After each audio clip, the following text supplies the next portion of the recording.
India TV YouTube channel को subscribe करें और बेल आइकन दबाएं। तालिबान और पाकिस्तान का नेक्सस यानी दो का गठजोड़ इस वक्त पूरी दुनिया के लिए चैलेंज बना हुआ है, लेकिन पंजशीर ऐसी जगह है जो कब्जे के बावजूद अब तक पूरी तरह तालिबान के कंट्रोल में नहीं है।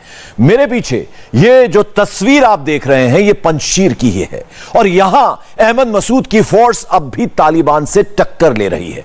तालिबान के लिए घबराने वाली बात यह है कि ऐसा ही एक मोर्चा अब काबुल और दूसरे शहरों में खड़ा हो रहा है। ये रिपोर्ट देखिए और समझिए कि तालिबान को किस खामोश बगावत का डर सता रहा है। जहां कल तक अफगानिस्तान के कार्यवाहक राष्ट्रपति अमरुल्लाह सालेह बैठे थे, वहां आज तालिबान का आतंकवादी बैठा हुआ है। पीछे कई किताबें हैं और अब बंदूक का साया है। यह पंजशीर से आई सबसे लेटेस्ट तस्वीर है। 3 सितंबर को अमरुल्लाह सालेह ने इसी जगह से यह वीडियो ट्वीट किया था। वो बता रहे थे कि तालिबान और पाकिस्तान के आतंकवादियों से जंग जारी है। पंजशीर पर कब्जे का तालिबान दावा कर रहा है, लेकिन दो शख्सियत अब भी उसे टक्कर दे रही हैं। एक है अमरुल्लाह सालेह यानी कार्यवाहक राष्ट्रपति और दूसरे हैं अहमद मसूद जो नॉर्दर्न अलायंस के कमांडर अहमद शाह मसूद के बेटे हैं। अहमद शाह मसूद की 2001 में तालिबान ने हत्या कर दी थी। लेटेस्ट खबर यह है कि अमरुल्लाह सालेह के बड़े भाई की तालिबान ने हत्या कर दी। वो पंजशीर में लड़ते हुए मारे गए, लेकिन अभी तक सालेह और अहमद मसूद छुपे हुए हैं। तालिबान अभी तक उनके करीब नहीं पहुंच पाया है। पंजशीर में लगातार तालिबान के आतंकवादी घूम रहे हैं। वहां से आए वीडियो में दिखाया गया है कि तालिबान ने अहमद शाह मसूद की कब्र पर तोड़फोड़ की है। पंजशीर से बाहर निकलकर अभी चलते हैं काबुल और बताते हैं कि तालिबान ने अमेरिका समेत दुनिया को बड़ा मैसेज क्या दिया है। तालिबान की सरकार उसी दिन शपथ ले रही है जिस दिन अलकायदा ने अमेरिका पर सबसे बड़ा आतंकी हमला किया था, यानी 11 सितंबर या कहें 9/11। इस बार आतंकी हमले की 20वीं बरसी पर तालिबान ने इस तारीख को अपनी शपथ के लिए चुना है। याद कीजिए, इस आतंकी हमले को जब 20 साल पहले न्यूयॉर्क के twin tower world trade centre से यात्री विमान टकराए थे।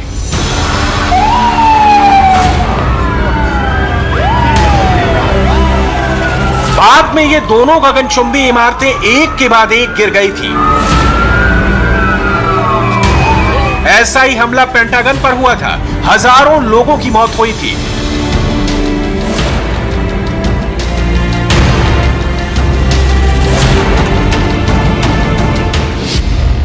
इसी हमले के बाद अमेरिका ने तालिबान पर अफगानिस्तान में हमला किया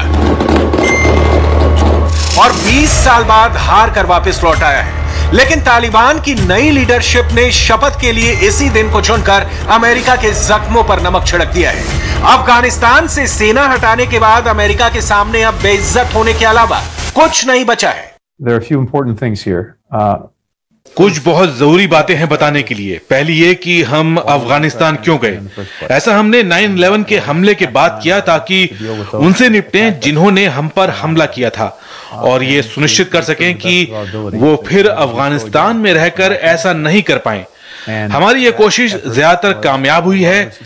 ओसामा बिन लादेन को सजा दी गई और जो उसका संगठन है अलकायदा, उसकी ताकत हमने अफगानिस्तान में बड़े पैमाने पर कम कर दी है। न्यूयॉर्क पर हुए हमले को दुनिया 9/11 के नाम से जानती है। यह हमला आतंकी संगठन अलकायदा ने कराया था जिसका सरगना ओसामा बिन लादेन था। उस वक्त भी अफगानिस्तान पर काबिज तालिबान ने ओसामा और उसके ग्रुप अलकायदा को पनाह दी थी।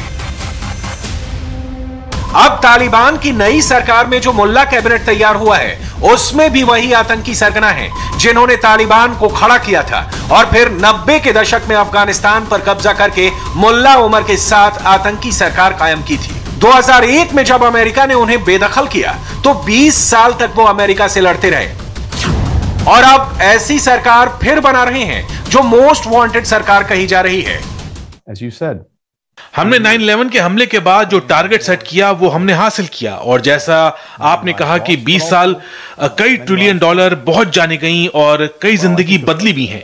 तालिबान ने अपनी सरकार के शपथ ग्रहण समारोह में चीन और पाकिस्तान को खास मेहमान के तौर पर दावत दी है। रूस ने इसमें शामिल होने से इनकार कर दिया है। जाहिर है कि रूस को समझ में आ रहा है कि ऐसी आतंकी सरकार के साथ खड़े होने का क्या मतलब हो सकता है। लेकिन चीन और पाकिस्तान के इस नेक्सस को समझना बहुत जरूरी है, क्योंकि आगे तालिबान की मदद से कश्मीर में तनाव बढ़ाया जा सकता है। तालिबान ने जो ऐलान किया है नई अंतरिम सरकार बनाने का, उसे चीन बहुत अहम मानता है। इससे अफगानिस्तान में जो अराजकता पिछले कुछ हफ्तों से फैली हुई है वो खत्म होगी और ये अफगानिस्तान के अंदरूनी हालात को ठीक करने के लिए जरूरी है। उसे दोबारा बनाने के लिए ये अच्छी बात है। हमने देखा है कि तालिबान ने कहा है कि अंतरिम सरकार वहां सामाजिक और आर्थिक जो व्यवस्था है उसे जल्द से जल्द ठीक करने के लिए बनाई गई है। चीन की तालिबान से और क्या क्या उम्मीदें हैं वो देखने से पहले आप देखिए कि तालिबान के इस आतंकी कैबिनेट में कौन कौन है। वो मोस्ट वांटेड चेहरे और तमाम फेहरिस्त जरूर देखिए। इस टेरर कैबिनेट में मुल्ला हसन अखुंद प्रधानमंत्री कंधार में शपथ लेगा, जबकि बाकी कैबिनेट जैसे डिप्टी पीएम मुल्ला अब्दुल गनी बरादर और मौलवी हन्नाफी काबुल में शपथ लेंगे। इस लिस्ट में तमाम नाम हैं जिनका आतंकी रिकॉर्ड है। गृह मंत्री, रक्षा मंत्री, विदेश मंत्री, सूचना मंत्री, बाकी पद पर जो लोग बैठाए गए हैं वो भी इसी आतंकी रिकॉर्ड वाली फहरिस्त का एक्सटेंशन है। ये वो लोग हैं जो काबुल में पाकिस्तान के आतंकी नेटवर्क की नई शाखा के तौर पर काम करेंगे। Of the 33 names presented, Taliban ने कैबिनेट में जो लोग शामिल किए हैं उनमें बहुत से संयुक्त राष्ट्र की पाबंदी वाली लिस्ट में हैं और इनमें उनका प्रधानमंत्री, दोनों डिप्टी पीएम और विदेश मंत्री भी हैं।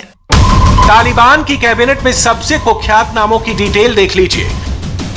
प्रधानमंत्री मुल्ला हसन अखुंद यूएन की टेरर लिस्ट में है, यानी इंटरनेशनल आतंकी है।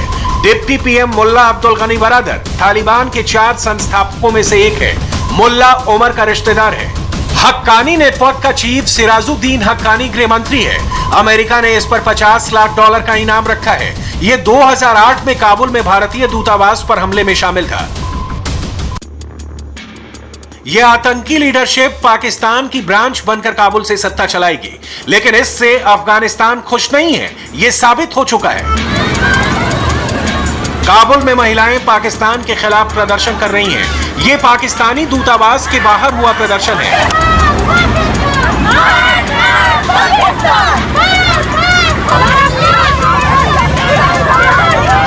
ये मुजाहिरा पाकिस्तान के खिलाफ हुआ।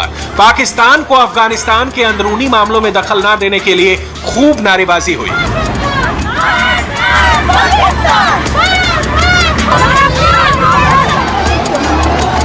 अब इस प्रदर्शन में अफगान महिलाएं क्या कह रही हैं, उसे देखिए।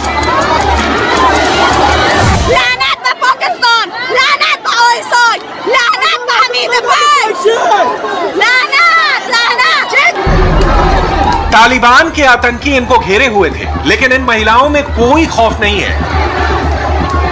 मार बर पाकिस्तान, खामोश नशीनें, वरना नाबूद मिशवें। दरअसल तालिबान ने शुरू में कहा था कि नई सरकार में महिलाओं को भागीदारी मिलेगी, लेकिन तालिबान ने एक भी महिला को मंत्री नहीं बनाया। तालिबान लगातार महिलाओं पर सख्ती कर रहा है, उन पर फिर से वही पाबंदी लगा रहा है जो उसने 20 साल पहले लगाई हुई थी।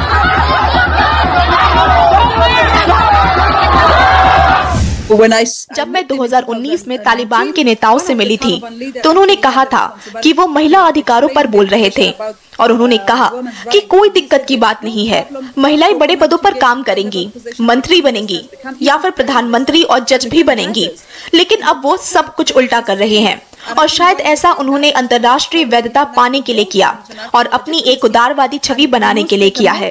जबकि हम जो देख रहे हैं वो एक सबको साथ लेकर चलने वाली नहीं, बल्कि तालिबान को आगे बढ़ाने वाली सरकार है। We are faced, as of 2 days ago, with a de facto administration announced by the Taliban. Afghanistan की जिस सरकार का ऐलान हुआ है, जो उनसे उम्मीद लगाए बैठे थे, वो निराश हुए हैं। इसमें किसी महिला को जगह नहीं मिली है, गैर तालिबान लोगों के भी नाम नहीं है, पिछली सरकार से कोई नहीं है, अल्पसंख्यकों से भी कोई नहीं है।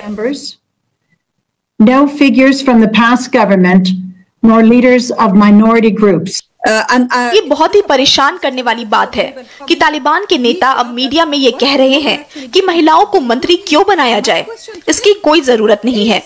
मैं उनसे पूछती हूँ कि मर्दों को ही कैबिनेट में क्यों जगह मिलनी चाहिए, मर्दों को ही क्यों, महिलाओं को मंत्री बनाने की जरूरत क्यों नहीं है। इस बीच पश्चिमी अफगानिस्तान के हेरात से ये वीडियो आया है। लोग तालिबान के खिलाफ सड़कों पर उतर रहे हैं, तालिबान को चैलेंज कर रहे हैं कि उनकी जेल इतनी बड़ी नहीं कि उन्हें बंद कर सके। इसके मायने बहुत साफ हैं कि अफगानिस्तान में अंदरूनी बेचैनी बढ़ गई है। तालिबान भले सत्ता में आ गया हो, लेकिन लोग खुश नहीं हैं। वो अपना हक चाहते हैं। जो आजादी उन्होंने पिछले 20 सालों में देखी है, वो उसी तरह आजाद रहना चाहते हैं। जब मैंने काबुल छोड़ा तो एक पीढ़ी को अपने सामने देखा जो बेचैन है, परेशान है। काबुल अब जिंदा लोगों की कब्रिस्तान की तरह नजर आ रहा था। लेकिन जब मैं लोगों को सड़कों पर प्रदर्शन करते हुए देख रही हूँ, जिसमें महिलाएं बहुत ज्यादा तादाद में निकल रही हैं, और ऐसी तस्वीर आ रही है जिसमें तालिबान उन पर बंदूक ताने हुए हैं और महिलाएं कह रही हैं कि वो उनसे नहीं डरती। ये तस्वीरें बताती हैं कि अफगानिस्तान का समाज कितना बदला है। लोग नहीं डरते अब। ये ऐसी बात है जिसमें मुझे उम्मीद नजर आती है कि अफगान लोग अब अपने हक के लिए खड़े होंगे, चाहे कुछ भी हो। ये बहुत जरूरी है क्योंकि लोग पूछ रहे हैं कि लोग तालिबान का विरोध क्यों नहीं करते, कुछ नहीं करते, कोई प्रदर्शन क्यों नहीं होता। ये हमारे इतिहास का एक टर्निंग पॉइंट है और 20 सालों में हुआ है और ऐसा पहले मुमकिन नहीं था।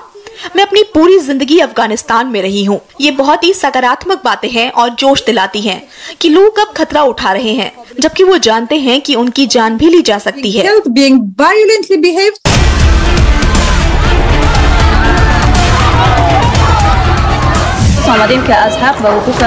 हम यहाँ अफगान जनता के हक को बचाने के लिए आए हैं।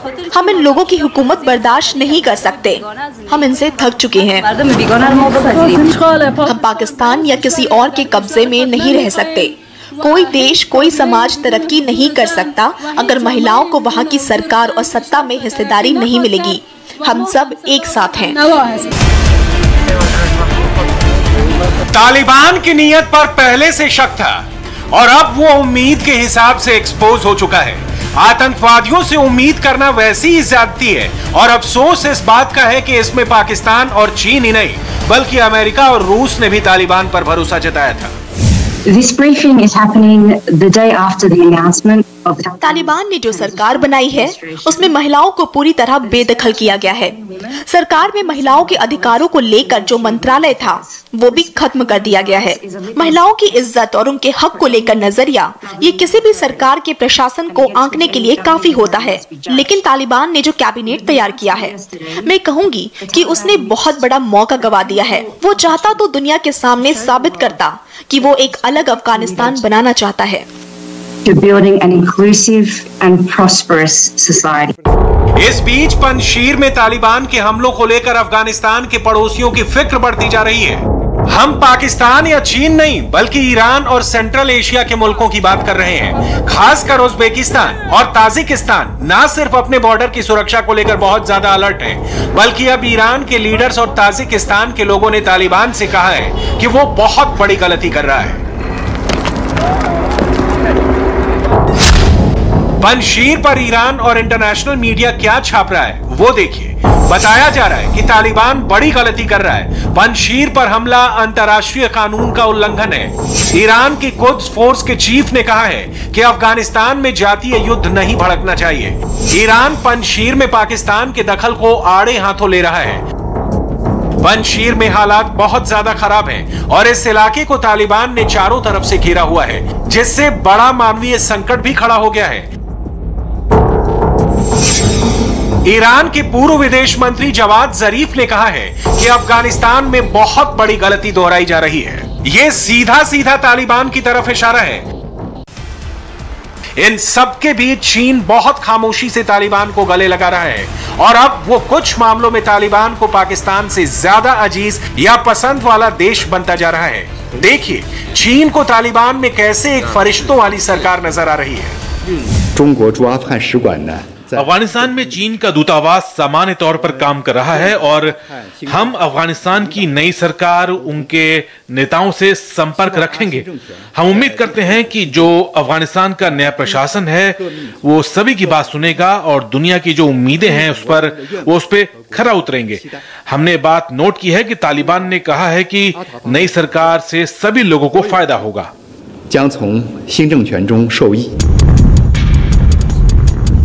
चीन का दूतावास बाखैरियत काम कर रहा है, लेकिन तालिबान ने नॉर्वे के दूतावास पर कब्जा कर लिया है। यह बहुत खामोशी से एक कार से बनाया गया वीडियो है जो काबुल में नॉर्वे के दूतावास के बाहर शूट किया गया है। फिलहाल अफगानिस्तान के लोग बहुत परेशान हैं। भले ही तालिबान जश्न मना रहे हैं, लेकिन सच ये है कि अफगानिस्तान उस दहलीज में कदम रख चुका है जहां उसके सामने सिर्फ बर्बादी और तबाही खड़ी हुई है। नमस्ते, मैं हूं मीनाक्षी जोशी। वीडियो और खबरों से अपडेट रहने के लिए India TV YouTube channel subscribe करें, बेल आइकन दबाना ना भूलें। जुड़े रहें इंडिया टीवी के साथ।